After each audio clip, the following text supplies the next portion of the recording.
The rise of Andrew Yang as a presidential candidate is an inflection point in American politics and news media, and that's good news. Andrew Yang's a long shot to be the president of the United States or even win the Democratic nomination, but he's doing pretty well. He's at about 3% in the polls, which puts him about 6th place overall. I go to a site called Election Betting Odds, which actually I think is a better predictor of politics. He's at about number 5 there to win the Democratic nomination. And a new poll in California shows him at a distant 4th, ahead of U.S. Senator Kamala Harris, also from California. Again, he's not at the top of the field, but in a field of 20 candidates, that's not too bad. By typical standards, Yang shouldn't even be in the race.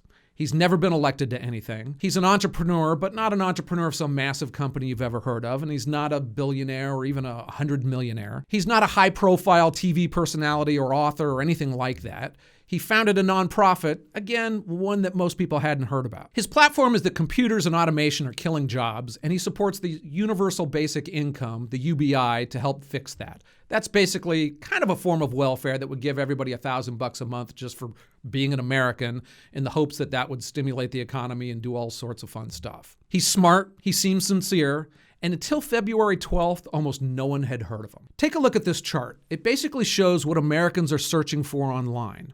And you can see that around February 12th, he went from somebody that nobody really cared about to the beginning of a campaign. And right now, if you look at internet searches, he's on par with the top candidates. What happened on February 12th was that Yang appeared on a show called the Joe Rogan Experience. Joe Rogan is not your typical political gatekeeper. He's a comedian, an MMA fighter, Fear Factor host, big fan of pot, psychedelic mushrooms, DMT, bow hunting, sensory deprivation tanks, and he posts videos like this.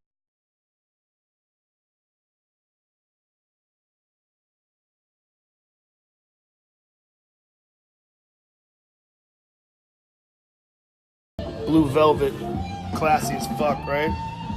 Even more though, he's smart, he's funny, he's curious, he's almost annoyingly cool, and his show is huge, and it deserves to be. Most importantly, he has interesting guests, and he actually lets them talk. It's less an interview format and more of a conversation between two interesting people. It's a whole lot of fun to watch. His interview with Andrew Yang went for almost 2 hours. It was one of the best ways to get to know a political candidate, and it was seen by over 4 million people. And the podcast on it had even millions more people listening to it. At the end of that discussion, you actually knew who Andrew Yang was. You had a good idea of how smart he was, what he believes, and all of that stuff. That's something you just don't get anymore on television, radio, or all of these formats where they're either controversial or confrontational. I watch an interview of a presidential candidate on a typical evening news broadcast, and at the end of it, I know how well he or she could debate, but I don't really know anything about that candidate or really what they're all about. This is the future of politics, and it's here now. And Joe Rogan and Andrew Yang were the first example of how powerful it's going to become. When Andrew Yang went on that Rogan broadcast, he had 8,000 donors.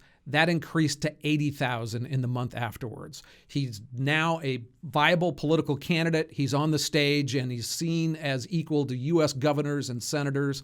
And this is the future. Joe Rogan may or may not end up being a kingmaker in this instance, but he's certainly the king of this format, and this format is here to stay.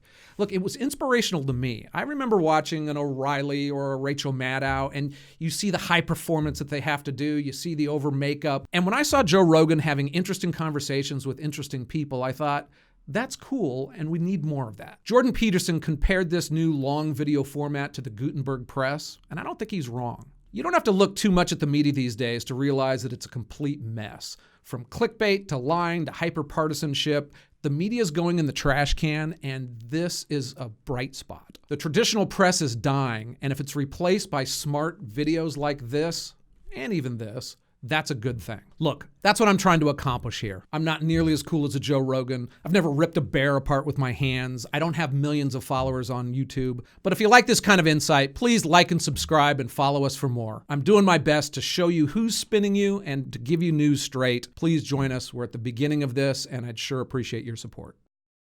If you like this at all, please subscribe to our YouTube channel, hit the little bell icon, and it'll let you know when the next one of these videos comes up. We're also involved in the comment section, so please ask questions or give your thoughts. We'd be happy to chat with you. Finally, LaCorte News is going to be putting out a lot more videos. We're taking a very critical look at the media because they often lie. And we would love to have you on board with this and giving us your thoughts as we grow this into something real. Thanks.